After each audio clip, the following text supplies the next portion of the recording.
우리 동생들 중에서 설이라서 할아버지 할머니 댁에 간 친구들이 좀 있네요.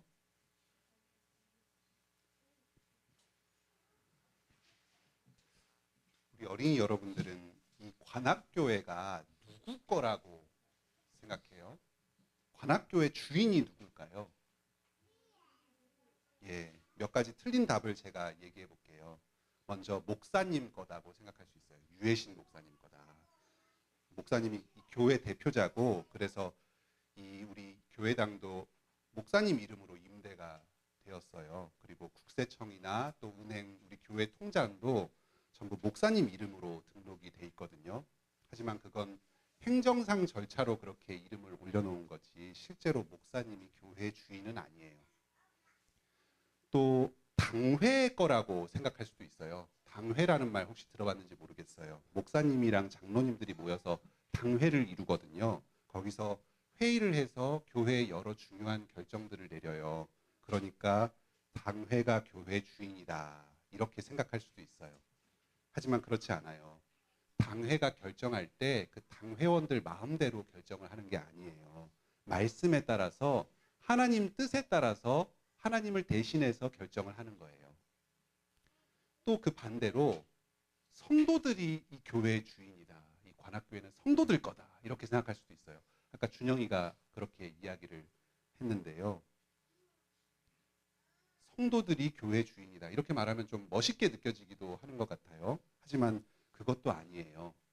교회가 성도들을 위하고 또 성도들 한 사람 한 사람이 봉사를 해서 이 교회를 세우는 거는 맞지만 성도들도 교회 주인은 아니에요.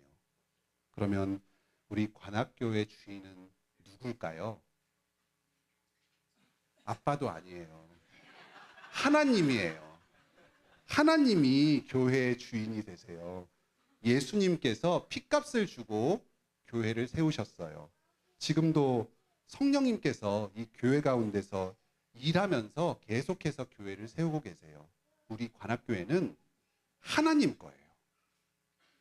그런데 하나님께서 교회를 다스리고 돌보아 주실 때에 사람들 중에서 장로를 세워주셔서 그 장로를 통해서 교회를 돌보아 주세요. 우리 교회에도 장로님들이 계세요. 또 목사님도 계시죠? 목사님도 일종의 장로예요. 가르치는 장로를 특별히 목사라고 그래요. 장로는 일종의 청지기입니다. 하나님의 소유된 이 교회를 맡아서 대신 관리를 해주는 사람들이에요. 부모님이 우리 아이들을 어린이집에 잠깐 맡겨놓는 거랑 비슷해요. 어린이집 선생님들이 함부로 어린이들을 대하면 안 되겠죠. 부모님 뜻에 따라서 사랑으로 돌봐줘야 되겠죠.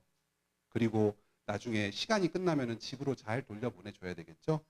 장로도 마찬가지로 하나님의 뜻에 따라서 사랑으로 교회를 지켜주고 돌봐줘요. 그런데 성경에 보면은 최고의 장로님이 한 분 나오세요. 가장 존경받고 가장 큰 사랑으로 우리 모든 교회를 돌보아 주시는 최고의 장로님, 바로 예수님이에요. 예수님이 최고의 장로님이에요. 우리 모든 교회와 성도들이 예수님의 돌보심과 보살핌을 받아요. 우리 교회 목사님과 장로님은 바로 예수님을 도와서 예수님과 함께 우리 교회와 성도들을 돌봐주시는 거예요. 정말 고맙죠?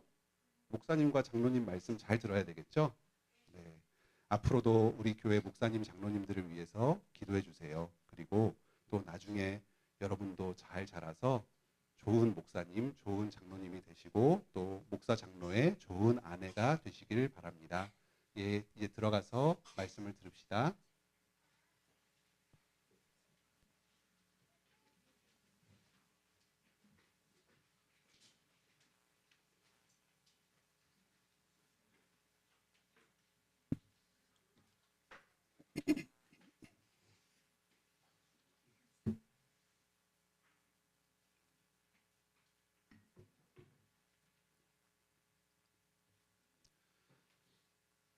오늘 본문은 사도 바울이 모든 전도 여행을 다 마치고 예루살렘으로 돌아갈 때에 에베소 지역의 장로들에게 전했던 말씀입니다.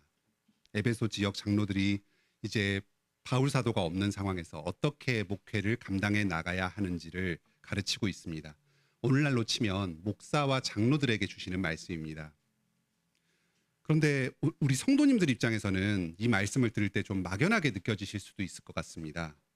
이건 목사 장로들한테 주는 말씀 아닌가? 우리 성도들 입장에서는 직접적인 관계가 없지는 않는가? 이런 생각이 드실 수 있습니다. 하지만 그렇지 않습니다. 이 말씀은 하나님께서 우리 전체 교회와 성도들 한 사람 한 사람에게 주시는 말씀입니다. 크게 세 가지 관점을 가지고 오늘 말씀을 들으시면 우리 모든 성도님들이 많은 유익을 누리실 수 있을 겁니다. 먼저 예수님께서 목사와 장로를 세우시고 교회에 주신 까닭은 그들의 섬김을 통해서 우리 교회 성도들에게 복 주시기 위함입니다. 오늘 말씀에서 목사와 장로가 따라야 할 여러 가르침들이 나옵니다. 목사와 장로가 이 가르침에 따라서 신실하게 교회를 섬길 때에 우리 성도들은 큰 유익을 누리게 됩니다. 오늘 말씀을 들으면서 주님께서 목사와 장로를 통해서 나에게 또 우리 교회에 이렇게 많은 유익을 받게 하셨구나. 내가 이런 섬김을 받게 하셨구나 하는 사실을 깨닫고 감사할 수 있기를 바랍니다. 또 좋은 목사와 장로는 좋은 성도들이 함께 만들어갑니다. 손뼉도 마주쳐야 소리가 나지 않습니까? 성도들이 목사와 장로의 섬김을 감사하면서 격려해 줄 때에 목사와 장로들도 신이 나서 힘껏 사역을 감당해 나갑니다. 오늘 말씀을 통해서 우리 관악교회 목사님, 장로님들이 얼마나 귀하고 소중한 존재인지를 다시 한번 깨달을 수 있기를 바랍니다. 직분자들을 위해서 기도하고 또 기회가 될 때마다 감사의 마음을 표현하면서 격려할 수 있기를 바랍니다. 가장 중요한 적용점을 하나 더 말씀드리겠습니다. 우리 모든 성도들이 사실은 작은 목사와 장로로서 직분을 감당해 나갑니다. 우리가 가정에서 배우자와 또 가족들을 섬길 때에, 직장에서 동료들과 고객들과 함께 일할 때에 주변에 있는 그 동료들 또 사람들을 돌아보고 섬길 책임이 우리 모두에게 주어져 있습니다. 내가 주변 사람들에게 어떻게 복음을 전하고 또 어떻게 그들을 말씀으로 세워나갈 것인가 하는 그 구체적인 섬김의 방법을 오늘 말씀을 통해서 우리 모든 성도들이 배울 수 있습니다. 이 말씀을 통해서 이 시간 우리 교회 목사님, 장로님들이 새롭게 되고 또 우리 모든 성도들도 함께 은혜를 누리는 복된 시간이 되기를 바랍니다. 먼저 첫 번째 말씀을 듣겠습니다. 하나님은 직분자가 전하는 말씀을 통해서 교회를 돌보십니다. 오늘 본문에서 바울은 에베소 교회 장로들에게 권합니다. 오늘날로 치면 목사와 장로들입니다. 장로들 중에서 특히 가르침에 전무하는 장로를 목사라고 합니다. 목사와 장로가 행해야 할 가장 중요한 일은 하나님의 말씀을 전하는 것입니다. 목사는 설교와 교육을 통해서 공적으로 말씀을 가르칩니다. 또 장로는 개별적인 신방을 통해서 말씀을 성도들의 삶에 구체적으로 적용하며 가르칩니다.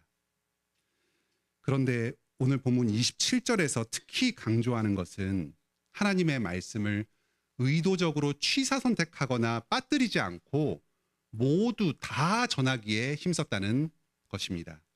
직분자들은 어떠한 거리낌이나 주저함도 없이 하나님의 말씀을 있는 그대로 전부 전하기 위해서 힘써야 합니다. 특히 이 말씀은 죄와 심판의 맥락에서 이해해야 합니다. 26절에 나오는 피는 성도들이 죄에 빠지고 회개하지 않아서 하나님께로부터 심판당하는 것을 의미합니다. 직분자는 이렇게 죄에 빠진 성도들에게 회개하고 주 예수를 믿으라고 간곡하게 권면해야 합니다. 그러면 설령 그 성도가 말씀을 듣고도 회개하지 않고 결국 심판에 빠지게 된다고 하더라도 직분자에게는 책임이 돌아오지 않을 것입니다. 목사와 장로가 성도를 권면할 때에는 항상 좋은 말만 할 수는 없습니다. 잘못을 지적하기도 하고 때로는 그 성도의 생각에 어긋나는 조언을 해야 할 때도 있습니다. 성도들의 마음을 얻고 환심을 사기 위해서 듣기 좋은 말만 하지는 않았습니다. 때로는 마음을 거스르는 이야기까지도 거리낌 없이 하였습니다. 이것이 당장은 그 성도의 반발을 살지도 모릅니다. 하지만 결국은 그 성도의 영혼을 살리고 직분자 자신도 사는 길입니다. 직분자들이 성도들의 마음을 상하게 할까 주저하고 눈치를 보면 결국 그 성도는 회개할 기회를 잃게 될 것입니다. 그 성도의 죄값에 대해서 직분자들 또한 함께 책임을 지게 될 것입니다.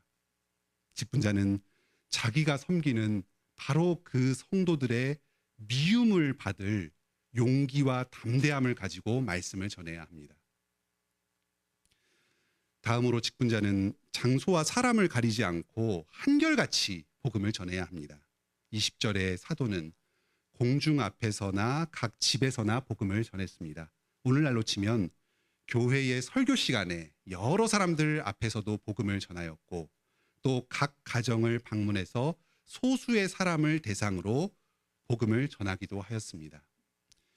21절에 보면 유대인과 헬라인들에게 모두 회개와 믿음의 복음을 전하였습니다. 민족을 차별하지 않고 유대인과 헬라인에게 동일한 복음 말씀을 전했습니다. 직분자들은 어떤 식으로든지 기회를 만들어서 다양한 사람들에게 다양한 기회에 말씀을 전하기 위해 노력해야 합니다. 주일 예배뿐만 아니라 교리 공부도 하고 또 새벽 기도회도 하고 금요 기도회도 합니다.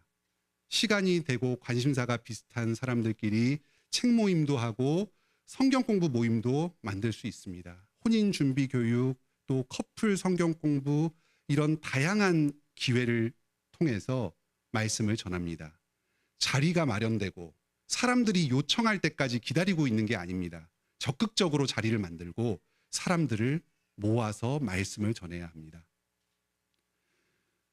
성도 개인이나 가정을 찾아가서 말씀을 전하기도 합니다. 보통 신방을 할 때는 성도들의 말을 많이 들어야 한다고 합니다. 하지만 이 듣는 것도 상대방에게 꼭 필요한 말씀이 무엇인지를 파악해서 그 말씀을 전하기 위해서 듣는 것입니다. 짧고 간단한 메시지라고 하더라도 상대방이 꼭 필요한 그 말씀을 전해준다면 더 깊이 마음에 파고들어서 큰 영향을 미치게 됩니다. 아마 우리 성도님들도 목사님이나 장로님의 신방을 받았을 때 그때 들려주셨던 그 말씀을 오랫동안 기억하고 계실 것입니다. 여기서 주의할 점이 있습니다. 하나는 다른 교역자들과 장로들이 여럿이 함께 그 전하는 말씀이 통일적이어야 한다는 것입니다. 20절로 21절을 잘 보면 복음을 전하는 상황과 대상은 다양하지만 그 복음의 내용은 본질적으로 동일합니다. 오직 하나님께 대한 회개와 주 예수 그리스도에 대한 믿음의 복음을 증거하였다고 합니다. 여러 세상적인 지혜라든지 아니면은 말씀의 본질에서 벗어난 부차적인 것들을 다양하게 전하는 데에 힘쓰지 않았습니다. 복음의 본질을 붙잡고 그 회개와 믿음의 복음을 신실하게 전하기에 힘썼습니다. 여러 직분자들은 말씀을 가르칠 때에 자신의 개인적인 관심사나 개성을 드러내려고 하기보다는 복음의 본질을 가르치는 데 집중함으로써 하나됨을 이루어야 합니다. 또 다른 주의할 점은 말씀을 가르치는 데 차별이 있어서는 안 된다는 것입니다. 사도는 유대인에게도 헬라인에게도 복음을 전했습니다. 직분자와 개인적으로 친하다든지 아니면 더 편하게 생각되는 사람들에게만 말씀을 많이 가르치고 그렇지 않은 사람들을 소외시키면 안 됩니다. 모든 성도들에게 말씀을 배울 기회가 골고루 돌아가도록 해야 합니다. 특히 신방을 할 때에 편중되지 않도록 계획을 세워서 체계적으로 행해야 할 것입니다. 이를 통해서 공평하신 하나님의 사랑이 이 교회 가운데 잘 드러나게 될 것입니다.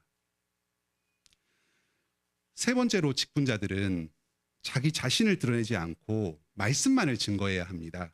28절을 잘 보면 여기에 짧은 구절 안에 삼위 하나님께서 모두 등장하십니다. 성령님께서 목사와 장로를 교회의 감독자로 삼으셨습니다. 그리고 교회의 주인은 성부 하나님이십니다. 또한 교회를 핏값 주고 사신 분은 예수 그리스도이십니다. 사람 직분자는 이 삼위 하나님께 위임을 받아서, 위탁을 받아서 하나님 그분 자신의 뜻에 따라서 교회를 목양하는 일꾼에 불과합니다. 28절에 삼가라, 감독자, 그리고 보살핀다, 이렇게 그 장로들의 사역을 설명하는 여러 표현들이 나옵니다. 그런데 이 표현들은 전부 목축과 관련된 이미지를 나타냅니다. 삼가는 것은 깨어서 주의하는 것을 말합니다. 혹시 뭐 양떼나 그 늑대나 곰 같은 것이 달려들지는 않는지 깨어서 지켜보는 것입니다. 감독자는 일종의 보초와 같이 두루 살피면서 지키는 사람을 의미합니다. 보살핀다는 이 말은 직역하면 목양한다는 말입니다. 이렇게 장로는 작은 목자로서 하나님의 양무리를 지키고 보호해야 합니다. 무엇으로부터 보호합니까?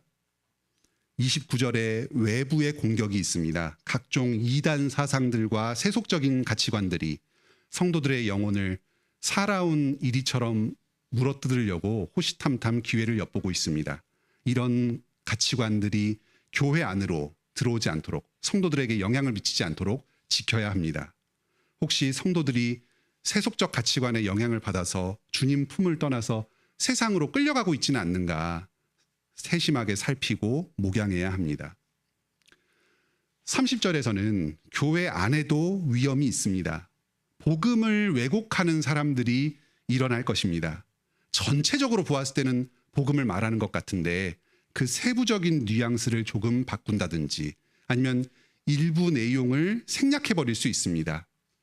그렇게 하는 목적은 30절에 제자들을 끌어서 자기를 따르게 하려는 것입니다. 예수님의 뒤를 잘 따라가던 그 제자들을 조금씩 움직여서 자기의 뒤를 따르는, 자신의 제자로 삼으려는 자들이 교회 안에 일어날 것입니다. 장로들은 특히 같은 교회나 또는 좀 더 넓게는 같은 교단의 목사들에게 이러한 경향이 일어나진 않는지 유심히 살피고 도와주어야 합니다. 모든 직분자들에게는 성도들에게 강한 영향력을 행사하고자 하는 유혹이 들 수 있습니다. 자신이 말 한마디만 하면 무조건적으로 따르는, 소위 내 사람을 만들고 싶은 마음이 들 수가 있습니다. 일종의 명예욕을 기반으로 직분을 수행하는 것입니다. 하지만 이것은 큰 잘못입니다. 목사와 장로는 하나님의 소유된 교회를 청지기로서 다스리는 사람에 불과합니다. 바울은 오랜 기간 눈물로 목양한 에베소 교회를 떠나오면서 이렇게 말합니다. 32절에 내가 여러분을 주와 및 그 은혜의 말씀에 부탁한다. 바울은 자기 개인의 영향력이 아니라 말씀의 능력으로 교회를 세우는 데에 주의를 기울였습니다. 자기 자신이 아니라 오직 예수 그리스도만을 사역 가운데 높였습니다. 바울이 떠나간다고 해서 그 교회가 흔들리지 않습니다. 사람이 교회의 주인이 아니기 때문입니다. 하나님의 말씀이 남아서 계속해서 그 성도들을 세우고 거룩하게 만들어갈 것입니다. 지금까지 직분자가 전하는 복음 말씀을 통해서 하나님께서 교회를 돌보신다는 말씀을 들었습니다. 하나님께서 직분자를 통해서 복 주시는 또 다른 방법이 있습니다. 바로 직분자의 삶의 모습을 통해서 복음을 증거하도록 하십니다. 고전 수사학 이론에서는 사람들을 설득하는데 로고스와 파토스와 에토스, 이렇게 세 가지 요소가 영향을 미친다고 설명합니다. 로고스는 논리입니다. 깊이 있는 성경 지식을 논리적으로 제시하면 그 말씀을 들으면서 설득이 됩니다. 파토스는 열정입니다. 부흥 강사가 확신을 가지고 열정적으로 복음을 전하면 자기도 모르게 그 말씀에 빠져들고 마음이 움직이게 됩니다. 그런데 그 중에서 가장 중요한 것이 바로 이 에토스라고 합니다. 설교자의 인격과 삶이 뒷받침되면 소박하게 말씀을 전해도 큰 감동이 있습니다. 그래서 설교학에서는 설교는 설교자의 일상 가운데 이미 시작된다. 이런 격언이 있습니다. 우리 주변에도 유해신 목사님과 같이 참 존경스러운 인격과 삶의 모습을 갖추신 목사님들이 계십니다. 이런 분들이 설교나 신방을 하면 시작도 하기 전에 성도들은 먼저 은혜를 받고서 출발합니다. 은혜 받을 준비를 하고 그 말씀을 기다립니다. 평소에 직분자에 대한 깊은 신뢰가 있기 때문에 무슨 말씀을 하더라도 들을 준비가 되어 있는 것입니다. 삶의 모범을 통해서 성도에게 이런 신뢰를 형성하는 것이 직분을 수행하는 데 아주 중요합니다. 직분자의 삶의 모범에 대하여서 세 가지 측면에서 살펴보겠습니다. 주보의 설교 목차를 참고해 주시기 바랍니다. 먼저 직분자는 여러 어려움 가운데서도 한결같이 사랑으로 성도들을 섬기는 모습을 보여야 합니다. 사도 바울은 그동안 에베소 성도들을 섬김에 있어서 많은 어려움을 받았습니다. 19절에 겸손과 눈물이 있었습니다. 또 유대인들의 간계와 시험이 있었습니다. 오늘날에도 목사와 장로는 사역 가운데 많은 어려움을 겪습니다. 무시당하고 자존심이 상하고 마음이 상처받는 일들이 있습니다. 또 성도들의 여러 인생의 문제들, 죄의 문제들, 또 아픔과 어려움들을 함께 고민하고 씨름하면서 그 인생의 무게들을 함께 감당하는 그 부담이 큽니다. 직분자 자신 개인이 받는 상처 때문에 울기도 하고 또 성도들의 문제가 너무 안 됐고 안타까워서 성도들과 함께 울기도 합니다. 때로는 성도들로부터 오해를 받기도 하고 심지어는 부당한 공격을 당할 때도 있습니다. 목회 과정에서 겪는 이런 여러 어려움들, 아픔에도 불구하고 사도 바울은 자신의 직분을 감당하기를 멈추지 않습니다. 19절 마지막에 보면 주를 섬겼다 합니다. 인간적인 책임감으로 인간적인 의리 때문에 교회를 섬긴 것이 아닙니다. 주님께 순종하고 주를 섬기는 마음으로 복음을 전하고 성도들을 돌보았습니다. 자녀가 부모를 힘들게 한다고 해서 부모가 자녀를 돌보는 일을 포기할 수 있습니까? 오히려 그 모든 어려움 가운데서도 자녀를 위해서 헌신하는 그 헌신 가운데에서 부모의 사랑이 입증됩니다. 신실하게 맡겨진 직분에 순종함으로써 주님과 교회를 향한 여러분의 사랑을 증명할 수 있기를 바랍니다. 다음으로 직분자는 하나님께서 주시는 고난을 회피하지 않고 감당함으로써 성도들에게 순종의 모범을 보입니다. 지금 바울은 에베소를 떠나서 예루살렘으로 향합니다. 이 예루살렘에서 자신을 향한 핍박이 있고 자신이 결국 죽임당할 것을 알고 있습니다. 하지만 복음을 증거하고 예수님의 명령에 충성하기 위해서 죽음을 두려워하지 않고 예루살렘으로 나아갑니다. 직분자는 평소에 성도들에게 어떤 상황 가운데서도 하나님의 말씀에 비타협적으로 순종할 것을 가르칩니다. 그런데 막상 스스로가 자신의 인생의 문제 앞에서 물러서고 타협한다면 과연 어떻게 다른 사람에게 순종을 가르칠 수 있겠으며 그 말씀이 설득력을 가지겠습니까? 현실적인 고난이 예상되는 상황에서도 믿음으로 담대하게 순종할 때에 그러한 삶의 모습이 성도들에게 큰 도전이 될 것입니다.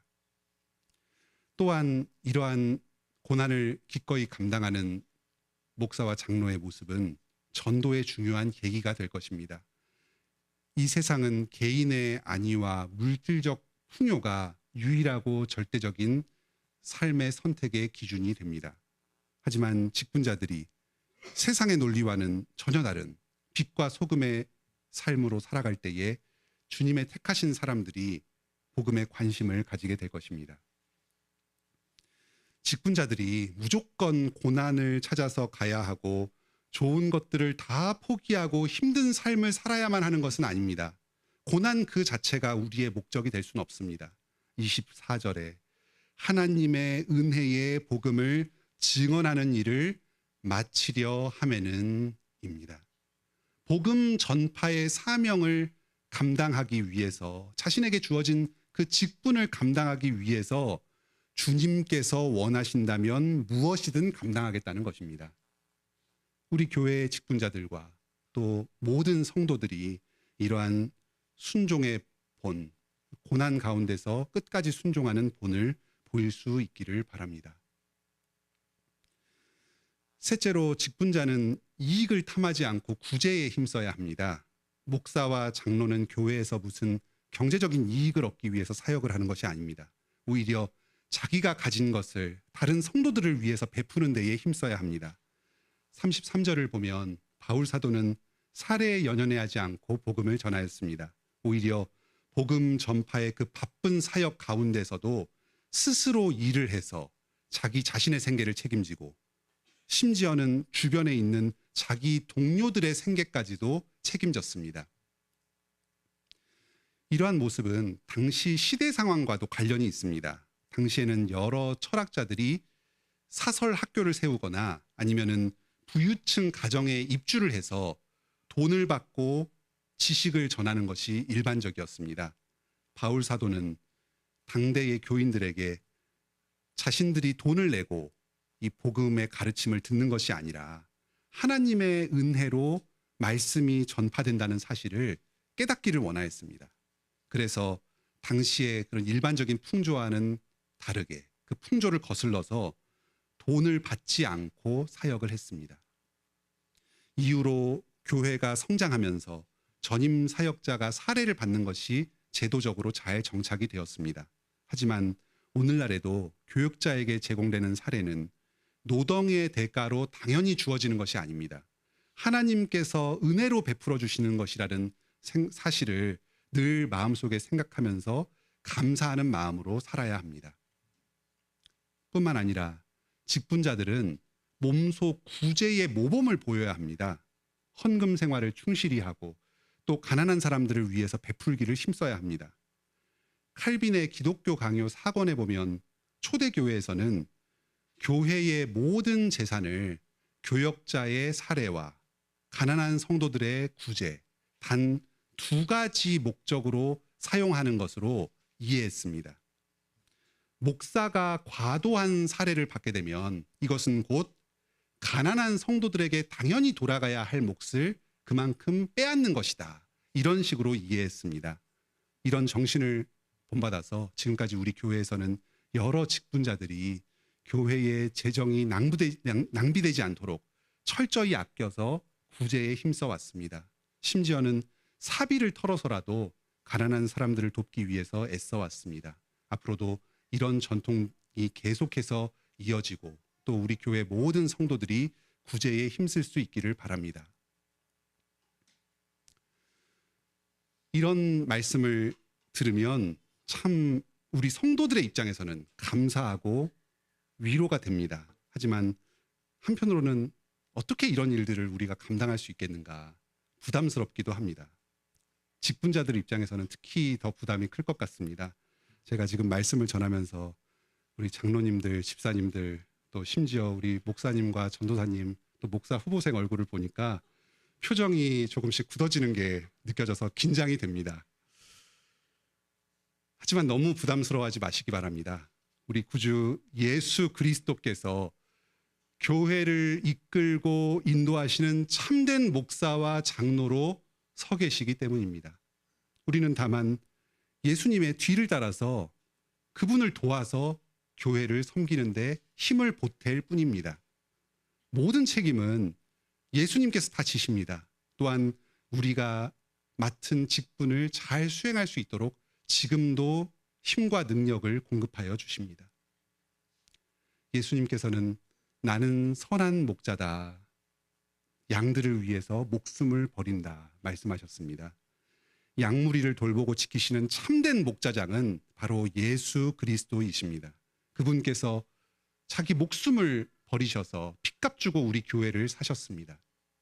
지금도 교회를 말씀과 성령으로 인도해 나가고 계십니다. 우리 모든 직분자들은 예수님께서 먼저 앞서서 행하고 계신 이 장로 직분을 돕고 있는 자들에 불과합니다. 예수님께서 승천하신 이후에 자기를 대신하여서 이 교회를 섬길 직분자들을 계속해서 보내주고 계십니다. 직분자라고 해서 무슨 특별하거나 타고난 사람이 아닙니다. 아주 평범한 우리 주변에 있는 사람들, 특히 죄인들 가운데 사람을 뽑아서 교회의 직분자로 삼아주십니다. 에베소서 4장 7절로 8절에 이 내용이 나옵니다.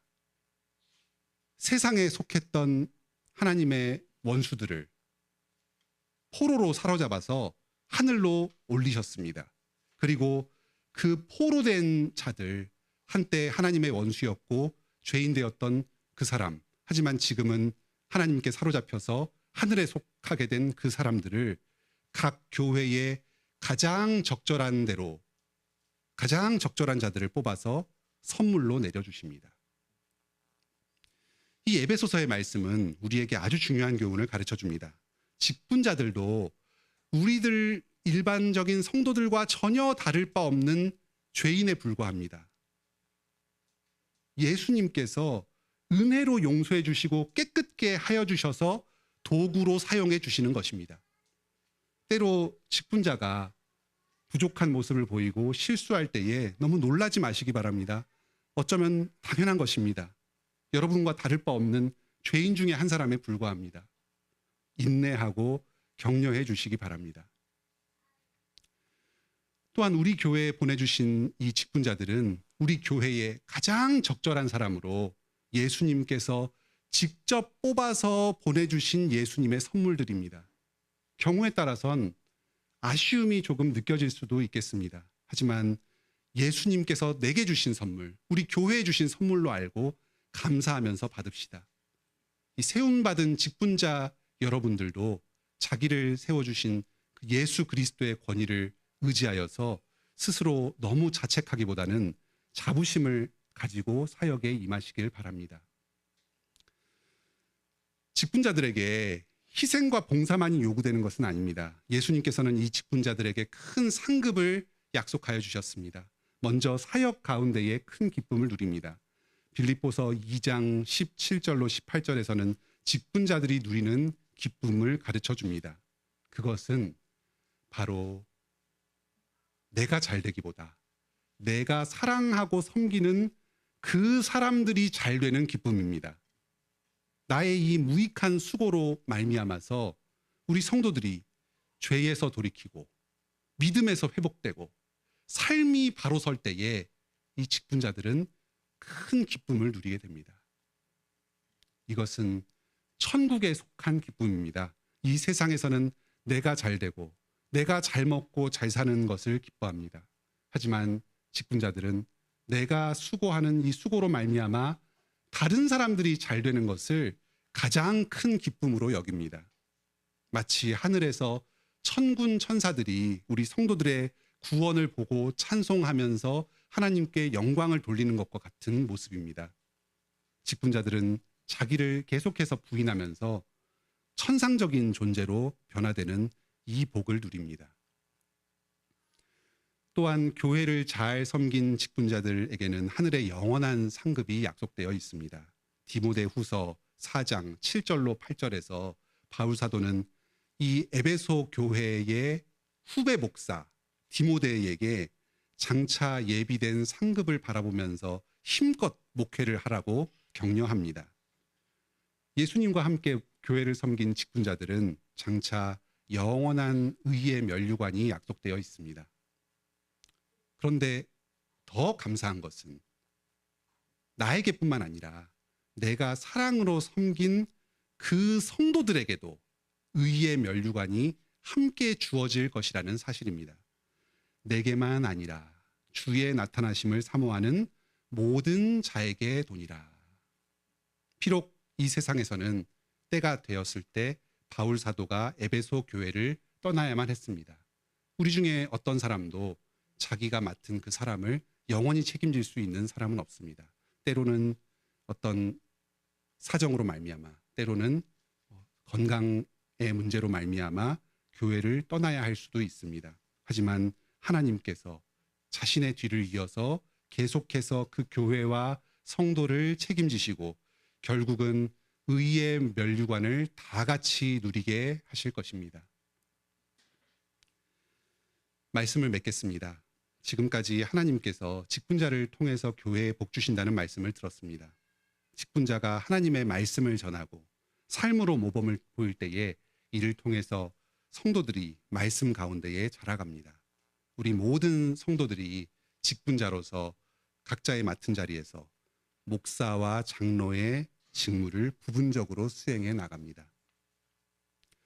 오늘 이 말씀은 직분자에 대한 이 현실의 상황을 묘사하는 것을 넘어섭니다. 믿음으로 받아들이고 추구해 나가야 할 말씀입니다. 우리는 사도 바울이 아니고 연약한 자들에 불과합니다. 직분을 수행하는 점에서 이 말씀의 기준에 비추어 보았을 때 부족함이 있을 수밖에 없습니다. 또 성도로서 직분자의 섬김을 감사함으로 받는 점에 있어서도 여러 부족함들이 있습니다. 믿음으로 바라보고 직분적 관점에서 충성합시다. 직분자가 또 성도가 나와 친하고 나와 잘 맞는 사람이어서가 아니라 하나님께서 세우신 기관이기 때문에 공경하고 또 사랑할 수 있기를 바랍니다. 또 우리 청소년들과 청년들이 장차 다음 세대 교회를 세워나갈 목사와 장로가 되기를 사모하면서 어린 시절부터 준비해 나갈 수 있기를 바랍니다. 직분자의 섬김을 통해서 삼위 하나님의 복을 누리는 우리 관악교회 모든 성도님들 되시길 주님의 이름으로 축원합니다.